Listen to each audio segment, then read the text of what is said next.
Merhabalar sevgili arkadaşlar, kanalıma hoş geldiniz. Abone olmadıysanız eğer sağdaki abone ol yazısına tıklayarak ücretsiz abone olabilirsiniz.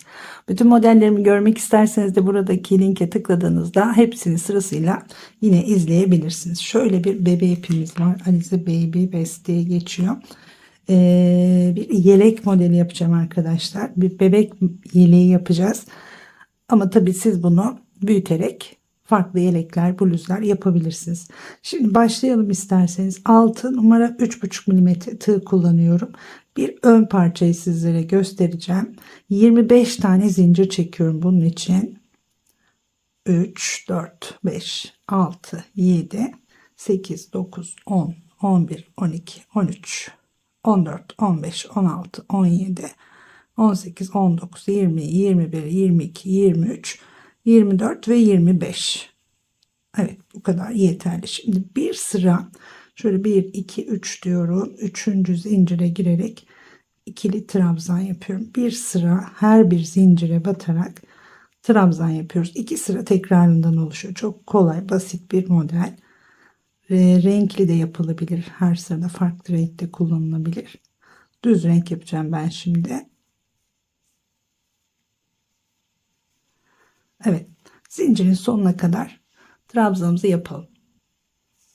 Evet, trabzanları bitirdim. 23 adet trabzan yaptım zincirin sonuna kadar. Şimdi buradan 1, 2, 3 tane zincir çekiyoruz. Arkayı çeviriyoruz. Şöyle 1, 2, üçüncüye batıyoruz. Bir sık iğne. 3 tane zincir çekiyoruz. Bir atlıyoruz. Bir sonrakine bir sık iğne. 2 zincir. Bir atlıyorum. Bir sonrakine batıyorum. Bir sık iğne. Bu şekilde 2 zincir çekiyoruz. Bir atlıyoruz. Bir sık iğne yapıyoruz. Şurada 3 çektim herhalde arkadaşlar. Yanlış mı söyledim emin olamadım. Başta 3 çekeceğiz. 2. Evet. Bir ikinciye batıyoruz. 2 zincir. 1 2. 2 zincir. 1 2. 2 zincir. 1 2. Sıra sonuna kadar boşluk yapıyorum şimdi. 2 zincir, bir tane atlıyoruz. Bir sonrakine sık iğne yapıyoruz. Evet, sona geldim. Şimdi 2 zincir çekiyorum. Burada da en sondaki trabzanın üzerine şöyle girelim. Kaç tane? 1 2 3 4 5 6 7 8 9 10 11 tane boşluk yapmış oldum. Şimdi 2 tane zincir çekiyorum. Dönüyorum. Bu boşlukların içine 2 tane trabzan yapıyorum. Yine ikili trabzan boşluğun içine batarak. Bir zincir, bir sonraki boşluğa geçiyoruz. 1 2. Bir zincir, bir sonraki boşluğa.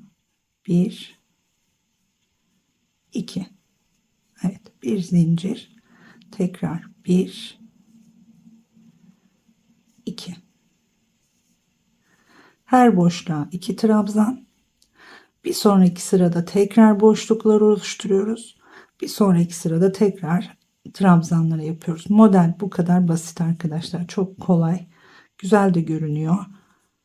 Şöyle gelelim şimdi sıra sonuna kadar.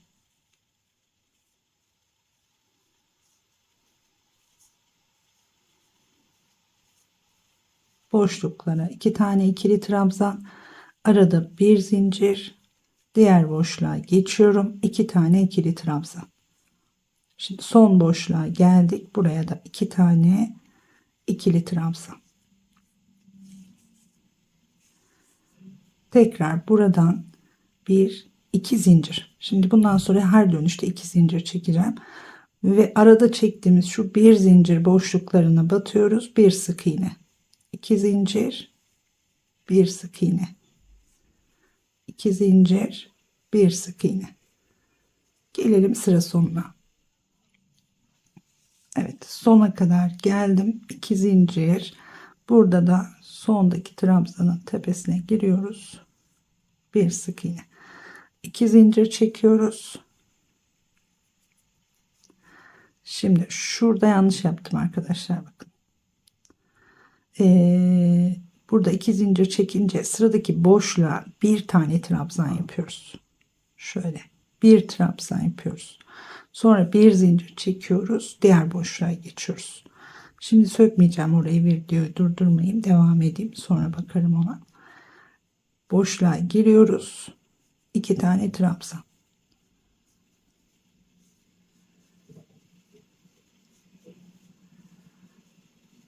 Arada bir zincir. 2 tane trabzan.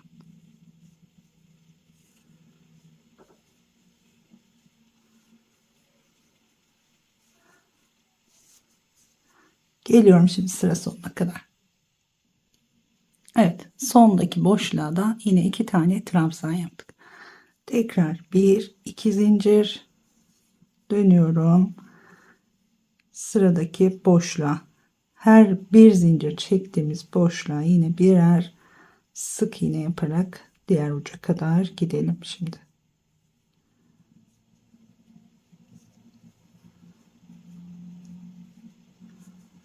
Gidiyorum sona. Evet, tekrar geldim sona. Bakın 2 zincir çektim. Buradaki son trabzanın üzerine girdim. 2 tane zincir. Yine dönüyoruz arkadaşlar. Böyle devam ediyor. Şimdi şurada yaptığım hatayı yapmayın yalnız, bakın sökmedim orayı. 2 zincir çekiyoruz. İlk boşluğa bir tane trabzan yapıyoruz. Bir zincir çekiyoruz.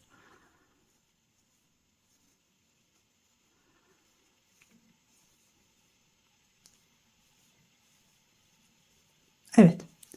Bu şekilde 9 sıra örelim. Şu altla beraber sayıyorum. 1, 2, 3, 4. sıraya başladım. Bu şekilde 9 sıra örüyorum. Dönüyorum şimdi. Evet. 1, 2, 3, 4, 5, 6, 7, 8, 9 sırayı bitirdim arkadaşlar. Şimdi trabzanlı olan bölümü yaptım. Şöyle bakalım. Koltuk altı bırakacağız şimdi. 13 santimetre. Evet. 13 santimetre kadar örmüş olduk. Bu tabi 0-6 aylık bebekler için falan uygun olur. Bunu büyüterek istediğiniz boyutlarda yapabilirsiniz. Büyütmek için de zincir sayısını artırıyorsunuz arkadaşlar. Şimdi dönüyorum. 2 tane zincir çektim. Boşluklara batarak boşlukları oluşturuyorum. Şimdi boşlukları oluştururken de kesmeyi yapacağım.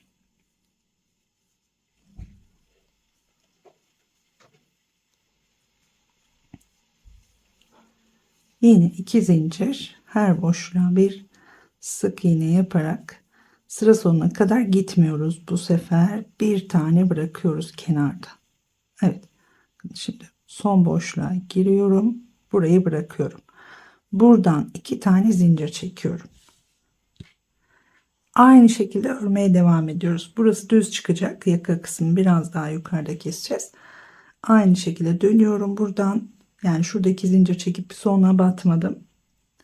2 zincir çektim, döndüm. Yine boşluğun içine bir tane trabzan, bir zincir. Diğerine geçtim. 2 tane trabzan, bir zincir. Örme şeklimiz aynı. Bu kestiğim yer koltuk altı kısmı.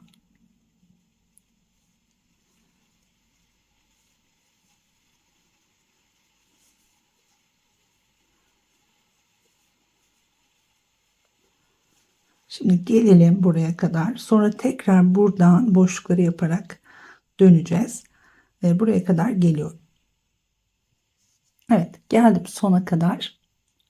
Şimdi yine 2 tane zincir çekiyorum, dönüyorum. İlk boşluğa bir sık iğne ile başladım. Yine 2 zincir, bir boşluk. Bir kez daha bir geride bitireceğiz arkadaşlar.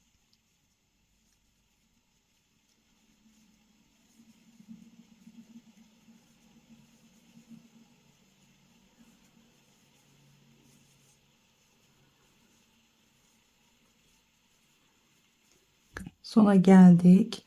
Buraya giriyorum. Bir tane sık iğne yapıyorum. Şimdi Şurada kestik. Bir de burada kesiyoruz. 2 basamak. 2 zincir çekiyoruz. Dönüyoruz. Tekrar trabzanlarımızı yapmaya başlıyoruz. İlk boşluğa bir tane zincirle beraber 2 olmuş oluyor burada. Sonra yine her boşluğa ikişer tane, aralarda da bir zincir devam ediyoruz.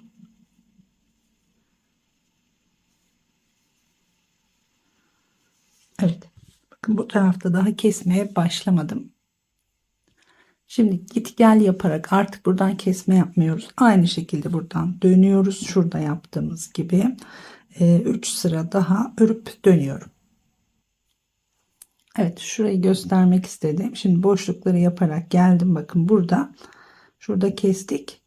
Birinci basamak, ikinci basamak. Burada 2 zincirimizi çekiyoruz. Aynı altta düz ördüğümüz gibi. Sondaki trabzanın üzerine yine batıyorum. Şöyle birleştiriyorum. Sadece 2 basamak olacak kesmede. 2 zincir çekip dönüyorum. Buradan kesmeden örmeye devam ediyorum. Şöyle 3 sıra daha yeterli olur sanıyorum. Burada kesme yapmadık bakın. Evet, birkaç sıra örüyorum, dönüyorum şimdi. Evet, bakın 1 2 3 sıra ördüm. Şu kesmeden sonra, şu 2 basamaktan sonra burada kesmeyi bitirdik. Buradan sonra 1 2 3 sıra ördüm. Trabzan sırasındayım. Şimdi bu taraftan önce boşlukları yapalım. Trabzanları yaparken keselim. 2 zincir çekiyorum. Tekrar bir sıra boşlukları tamamlıyorum. Trabzanları yaparken de bir sıra geriden keseceğiz. Aynı koltuk altını yaptığımız şekilde.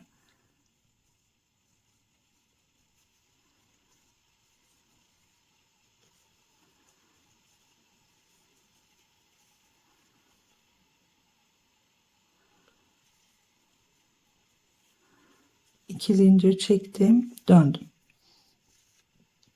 Şimdi ilk boşluğa yine bir tane trabzan, tekrar her boşluğa 2 trabzan devam ediyorum. Sıra sonuna geldiğimde son boşluğu boş bırakıyoruz arkadaşlar. Yani bir geriden dönüyoruz. Yine aynı koltuk altını yaptığımız şekilde kesiyoruz.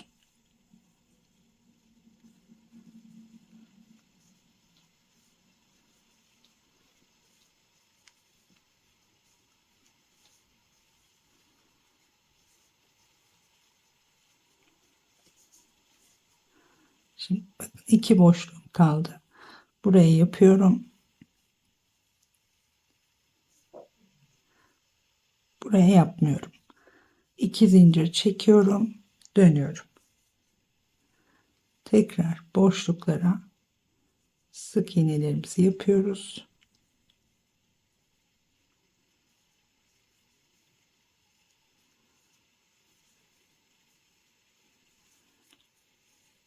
Bir kez daha aynı şekilde keseceğiz. Yakayı da 2 defa da bitireceğiz. Bakın burada düz gidiyor. Yine şöyle son trabzanın tepesine bir sık iğnemizi yapıyoruz. 2 tane zincir. Evet. Şimdi şurada bir boşluk bıraktım arkadaşlar ama yaka şöyle birden girse daha iyi olacak. Burada karar değiştiriyorum ve 2 boşluk bırakıyorum. Şuraya kadar ördüm, yani burada 1 2 3 4 5 6 7 tane trabzan sıram olsun. 2 tane boşluğu bırakıyorum. Buradan dönüyorum. 2 zincir. Çünkü tek tek kesersek V gibi görünür. Yuvarlak olsun istediğim için böyle yapıyorum. Tabii küçük bir yelek olduğu için bu şekilde, daha büyük yelekler yaparsanız işte buradaki sayıyı 5'e çıkartabilirsiniz, 4'e çıkartabilirsiniz ya da 5 4 diye gidebilirsiniz. Şöyle geldik şimdi buraya kadar. Tekrar trabzanları yaparak gelip bir tane boşluk bırakacağım orada. Önce 2 bıraktım, sonra 1 bırakıyoruz. bırakacağım daha doğrusu. Yani burada düzenlemeleri arkadaşlar kendi kafanıza göre de yapabilirsiniz tabii ki. İlla bana uymanız gerekmiyor. Gözünüze nasıl hoş görünürse. Şimdi bitmişini gördüğünüzde karar verirsiniz. Şöyle geliyorum.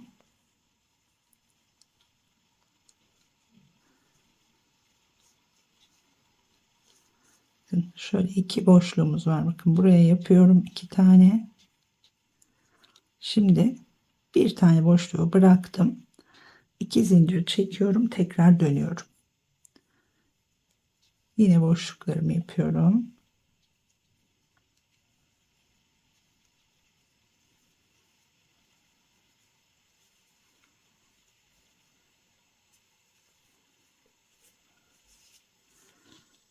Bu şekilde yine bir merdiven oluşturduk. Evet. Şimdi tekrar bir sıra daha trabzanları yapacağız. Sonra zaten bitireceğiz. Şöyle 2 zincir çektim.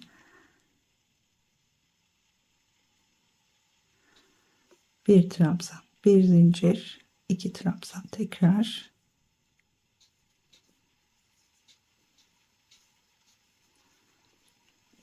Evet, hızlı geçiyorum buraları arkadaşlar video uzamasın diye. Aynı şeyleri yapıyorum çünkü sadece kesmelerde işte dikkat edelim.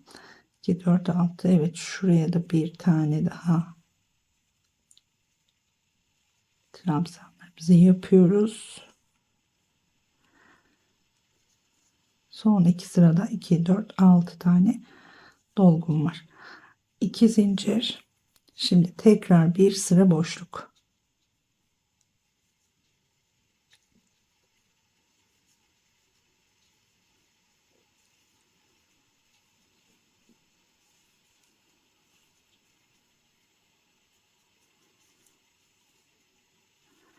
İki zincir boşluklarımızı tamamladık. Tekrar dönüyorum. Şöyle bir işlem yapacağız şimdi. 2 zincir çektim, döndüm. Boşluğun içine yine bir trabzan ve sıradaki sık iğnenin üzerine tekrar bir trabzan. Burayı komple düz trabzanla bitireceğiz. Aralarda zincir yok. Boşluklara bir tane ve buradaki sık iğnelerin üzerine batarak da bir tane yapıyoruz.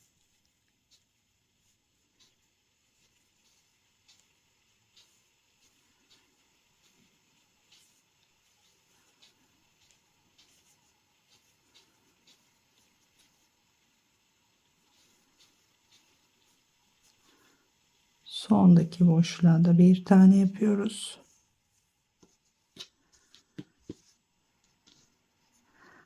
Burada 2 yapalım. Evet, sık iğne yok. Buraya 2 tane yapalım. Şöyle tuttursun. Omuzu bu şekilde bitirmiş olduk. Bakın. Şurası koltuk altımız. Burası yakamız. 2 tane kestim. Buradan da 2 tane kestim ama burada 2 atlayarak kestim. Şimdi tam yakada şurada kalmışken ipim şu yakaya 2 sıra ya da 3 sıra sık iğne gideceğim arkadaşlar. Şöyle burayı da yuvarlayalım. Şöyle bir zincir çekiyorum ipimi kesmeden. Yandan doğru trabzanların içine girerek sık iğne yapıyorum. Burası düz, bakın. Bir trabzanın içine 2 giriyorum. Sonra bir sonrakine atlıyorum. Burayı yaparken marullanmamasına dikkat edelim. Şöyle düz çıkmasına. Bakın şurada basamak olan yerde buraya yaptım. Şimdi şuraya atlayacağım. Buraya atladım. Tekrar trabzanın içine yapıyorum. Buradan alttaki sık iğnenin üzerine atladım. Tam şöyle köşeliyorum. Sayı vermiyorum. Burada tamamen elinize göre yapabilirsiniz. Şimdi bir sırada dönelim.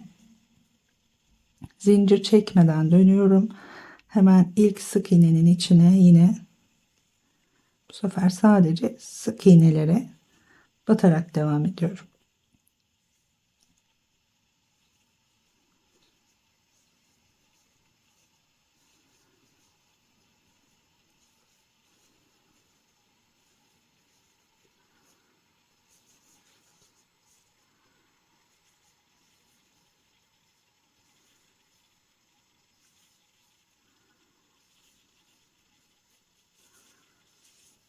Evet, şu yaka önemli çünkü. Şöyle yuvarladık. Evet, bir sıra daha gidelim. 2 sıra yaptım. Üçüncü sırayı yapıyorum şimdi. Yine zincir çekmeden döndüm. İlk sık iğnenin üzerine batarak sırayla her birinin üzerine sık iğne yapıyoruz. Sadece yaka kısmına yapıyorum arkadaşlar. Sonra bu ön kapamaları da yapacağım. Ama yakayı bu şekilde bir görelim.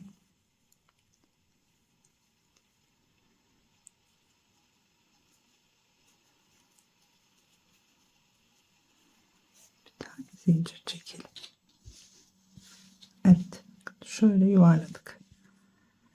Şuraya da bir sık iğne gitmek istiyorum. Tabii ki şimdi diğer ön parçayı ve arkayı yapalım. Buraya da gidebiliriz. Burayı da toparlayabiliriz. Evet, bir parçamız bu şekilde. Şimdi aynı parçadan bir tane daha yapıyorum. Bir de arkayı yapıyorum. Dönüyorum arkadaşlar. Aynı şekilde örüyoruz zaten. Aynı şekilde başlıyoruz. Buradan kestim. Sonra buradan kestim. Aynı ölçülerde bir tane daha yapıyorum. Arkayı da tamamlayacağım. Döneceğim.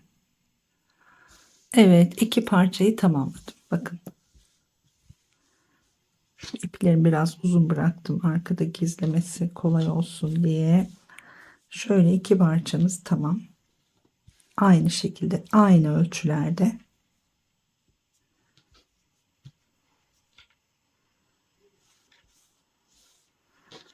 Şu omuzlara da bakalım. Evet. Buralardaki trabzan sayılarına dikkat edelim. Aynı olması lazım. Arkamız da tamam arkadaşlar. Şöyle onu da göstereyim sizlere. Bunu dikerek birleştireceğiz. Şimdi arkayı da 58 tane zincirle başladım. Şöyle şuradan bakalım. Pardon, 54 zincirle. 54 zincirle başladım. 2, 4, 6, 8, 10, 12, 14, 16, 18, 20, 22, 24, 26, 28, 30, 32, 34, 36, 38, 40, 42, 44, 46, 48, 50, 51. Evet, 51 tane trabzanla başladım diyeyim. Ona göre zincirinizi çekebilirsiniz. 51 trabzanla başladık. Aynı şekilde git gel yaparak ördük. Burada bakın 1, 2, 3, 4, 5, 6, 7, 8, 9 sıra dümdüz örüyoruz. Önde gösterdiğim gibi 9 sırayı dümdüz örüyorum. Sonra buradan bir kestim. Bir tane de buradan kestim. Yani iki basamak olacak şekilde yine aynı yeleği kestim, yani önü kestiğimiz gibi iki basamak bir kesme yaptım. Sonra dümdüz ördüm. 2 basamak kestikten sonra 1, 2, 3, 4, 5, 6 sıra ördüm. 6 sıra normal ördüm ve boşluklarını yaptım. Şimdi bu boşlukların üzerine şurada yakayı nasıl trabzanla bitirdiysem burayı da trabzanla bitireceğim. Evet, sıralarımız aynı olacak. Aynı sıra. Burası da 1, 2, 3, 4, 5, 6, 7, 8, 9, 10, 11, 12, 13, 14, 15. Şu trabzanı da sayarsak 16. 1, 2, 3, 4, 5, 6, 7, 8, 9, 10, 11, 12, 13, 14, 15 ve aynı buradaki trabzanları yaparak burayı bitireceğim. Yalnız burada trabzanları yaparken arka oyuntu vermedim. Bu trabzanları yaparken vereceğiz. Onu da katlıyorum bu şekilde. Tam hizalayalım kestiğimiz yerleri.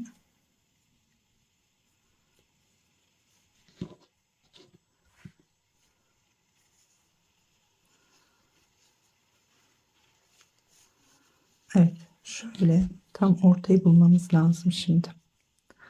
Şuradan bir işaretleyeceğim.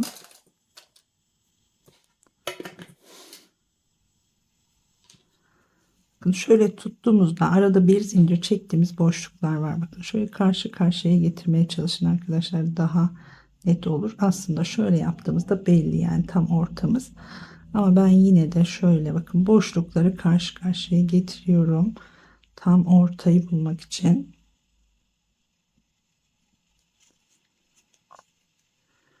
Evet. Geliyorum buraya. Şuradaki boşluğa bir işaret koyalım.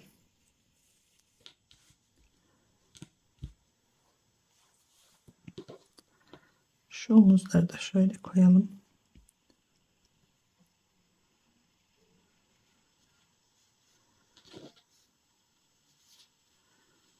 Biraz yukarı çıkacak.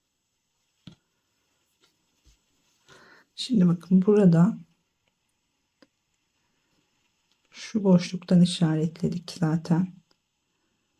1 2 3. Evet. Sonda 3 boşluk. Bu tarafta da 3 boşluk. 6. Bir de işaretlediğimiz 7. 7 tane boşluğu sık iğne yapacağız. Önce bu tarafı bir sıra öreceğiz. Şuradan başlayalım.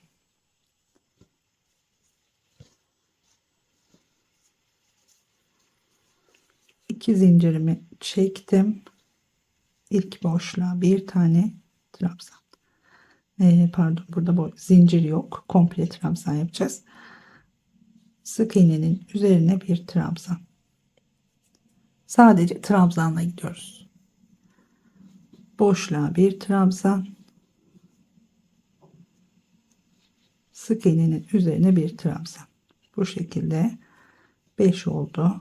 Sayalım bakalım. 6 7 8 9 10 11 12. Şuradan işaretlemiştim. 3 taneyi burada bırakıyorum. Bakın 13. Sık iğnenin üzerine 14 boşluğa. 14 tane trabzan yapmış olduk. Bu yakamızda da 14 tane trabzanımız var. Yani şu ölçüler, tabi şuradan sık iğne gittiğim için burası uzadı. 14 trabzan. Burada da boşlukta bitirmiyorum. Sık iğnenin üzerine batarak bitireceğim. Ama şöyle yapalım. 2 zincir çekiyorum. Sık iğnenin üzerine şöyle ipimi kaydırarak geçireyim. Evet, omuzu böyle yapalım. Şimdi geliyoruz buradan, bakın 1 2 3 4 5 6 7 8. 8 tane boşla sadece sık iğne yapıyoruz arkadaşlar. Bir tane boşluğa bir tane sık iğnenin üzerine şeklinde yine devam ediyorum.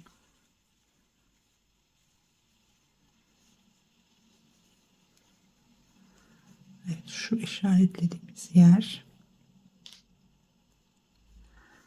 Boşluğa bir tane yine buraya takalım.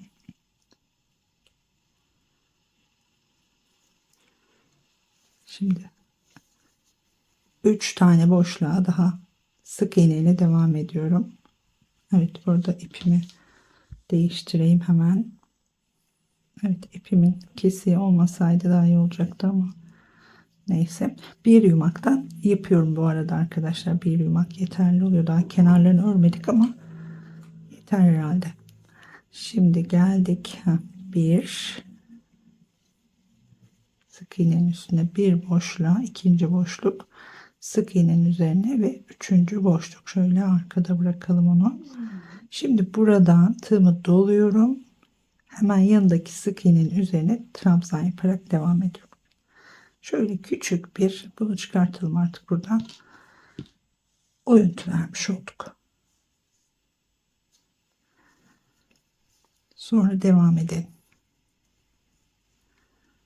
Yine bir tane sık iğnenin üzerine bir tane boşluğa.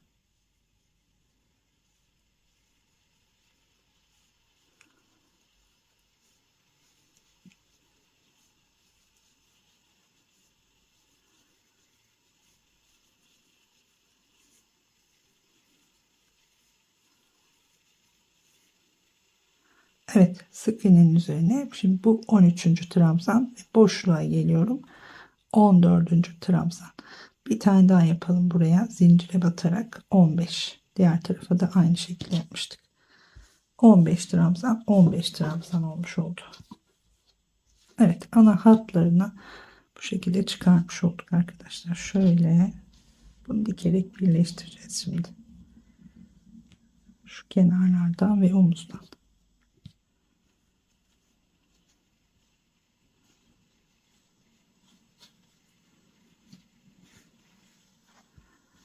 Arka biraz daha geniş bakın. Buraya da 2-3 sıra, 2 sıra ya da 3 sıra her iki kenara da sık iğne yapacağım. Yine ipimi buradan ya da buradan geçirip bir sık iğne yapalım. Evet. Şimdi birleştirmeleri yapalım. Sonradan sık iğneleri gidebiliriz. Yine kendi rengiyle şuradan da ipimi keseyim. Evet, zincirimi çekmişim.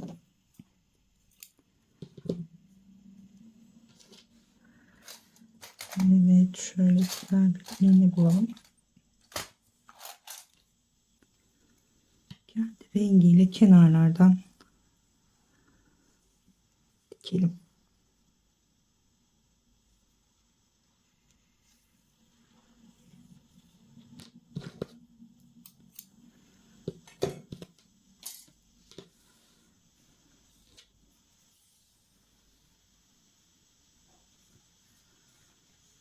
Önce şu kenardan başlayalım. Tabii bu önlü arkalı dönerek ördüğümüz için arkadaşlar tersi sağı yok. Ama şuradaki ilk başta yaptığımız trabzanları baz alabilirsiniz. Ters sağını ayarlamak için. Fark etmiyor yani aslında. Ben şöyle başlıyorum şimdi dikmeye. Şöyle başlayalım tabii. Orayı baz alın deyip şunu da şöyle yapalım. Evet. Şimdi oldu. Yani ön diye düşündüğüm yerler içeride kaldı şu anda. Önce şu alttan başlayalım. Şunları sonradan iğne ile gizleyeceğim.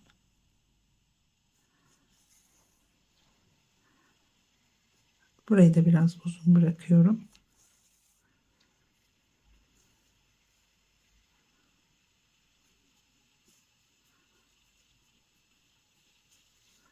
Bu şekilde iğnemizi bir oradan bir oradan, ister makine dikişi gibi isterseniz böyle bu şekilde, hangisi kolayınız gelirse dikebilirsiniz. Yandaki trabzanların şöyle birer kanadına batmaya çalışıyorum. Çok böyle kaba bir dikişte olmasını istiyorum yani.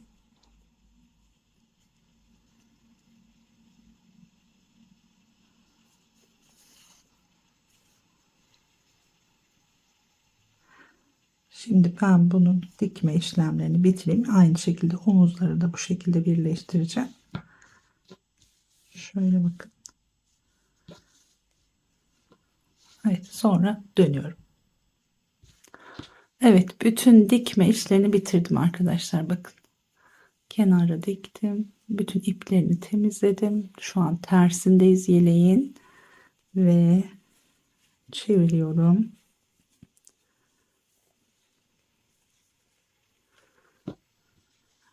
Güzel, sevimli bir yeleğimiz oldu. Şimdi kenarlarına sık iğne dolanacağım sadece.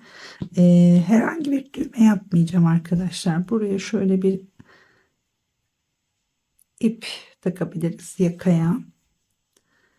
Sadece bu önlere ve koltuklara sadece sık iğne gidecek. Bakın şöyle ölçelim şuradan itibaren. 24,5. Tabii hiç ütülenmedi, yıkanmadı. Hafif buharlı bir ütüyle ütülediğimizde ölçü böyle 1 santim falan değişecektir mutlaka.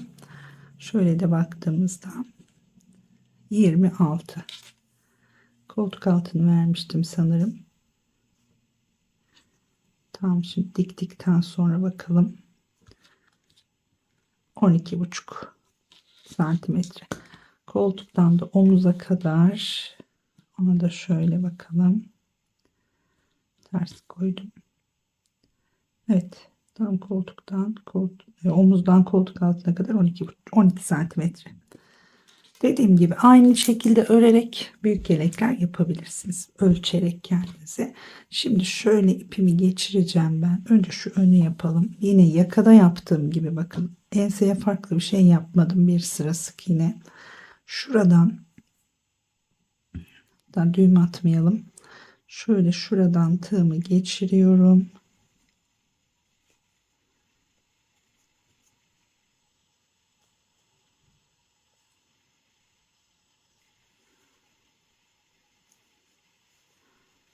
Bir zincir çekelim. Bunu da göz kararı kaç santim isterseniz. Şimdi ön ve arkanın genişliğinde fark var biliyorsunuz. 2-3 sıra bu tarafa, 3 sıra diğer tarafa yaptığımızda o fark kapanacak. Ama tabii ki bunu yaparken marullanmamasına dikkat edelim.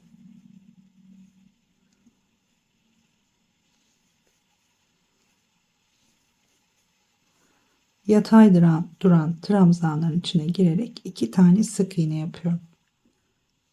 Ama gerekirse bir tane yapıp da geçebilirsiniz. Şu araya batmıyorum. İpimi de buraya kadar gizlemiş oldum. Bakın şöyle şu arada boşluk yaptığımız yer, bakın buraya batmıyorum. Direkt alttakine geçiyorum. Çok sıkı değil. Böyle hafif gevşek bırakarak.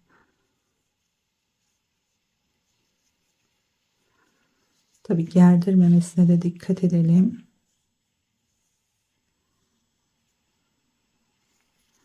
Gerdirdiğini hissettiğiniz anda hemen şuraya da bir tane batabilirsiniz. Bakın. Şimdi bunun üzerine de gideceğimiz için gerdirme olmayacak, merak etmeyin. Bir tane battım mesela orada ben.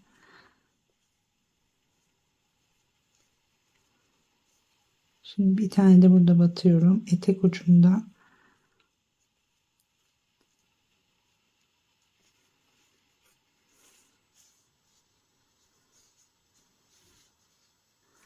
Evet, şuraya da yapalım.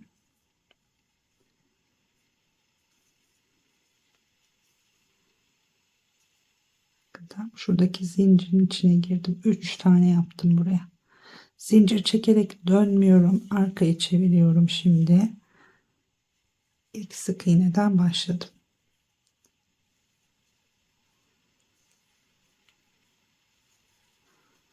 Evet, böyle dümdüz sık iğne yapıyoruz arkadaşlar. İsterseniz 2 sıra, isterseniz 3 sıra, 4 sıra. Buralarda bunu yaparken ilik açıp düğmeler de koyabilirsiniz. Şöyle iliği nasıl yaparsınız tığ işiyle, bir zincir çekip, zaten bebek yeleklerinde bir şey oluyor, düğmeler ufacık, bir zincir çekip arada bir sık iğne atlayıp öyle boşluk yaratarak karşılıklı düğmelerini dikebilirsiniz tabii ki.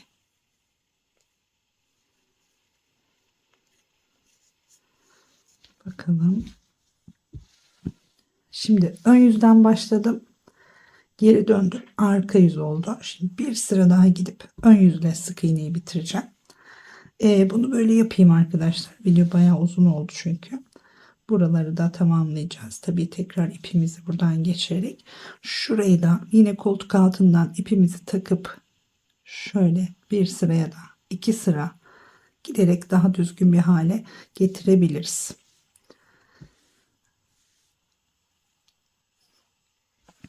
Evet. Onları da tamamlayayım. Döneyim. Evet. Bitirdim arkadaşlar. Şurada yalnız videoyu açmayı unutmuşum. 3. sırada ip kaydırma yaptım. 3. sırayı sık iğne olarak gitmedim arkadaşlar. Şöyle ip kaydırma yaparak devam ettim. Bütün iplerini de temizledim. Koltuk altları içinde bir sıra, sadece bir sıra sık iğne gittim. Bu kadar güzel göründü gözüme. Şimdi dediğim gibi, şimdi yapmayacağım ben onu, ama artık şurayı kapatma kısmına, bu yalnız bebek yeleklerinde tabi ip gizleme işine dikkat edelim. Uzun bırakmayalım ve çok iyi gizleyelim. Ya buradan bir bağcık yapabiliriz, ya buradan bir bağcık yapabiliriz, ama şuradan daha güzel olur diye düşünüyorum. Henüz ona karar veremedim. Evet, umarım beğenmişsinizdir. Bu şekilde yeleğimiz, bunu Büyük versiyonunu da aynı şekilde örerek uygulayabilirsiniz. Model çok kolay, çok basit bir model gerçekten ve çabucak da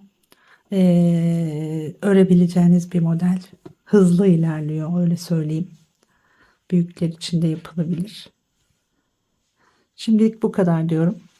Videomu beğendiyseniz beğen butonuna basmayı unutmayın. Sormak istediğiniz bir şey olursa yine yorumlardan yazarsanız yardımcı olmaya çalışırım arkadaşlar. Hoşça kalın. Görüşmek üzere.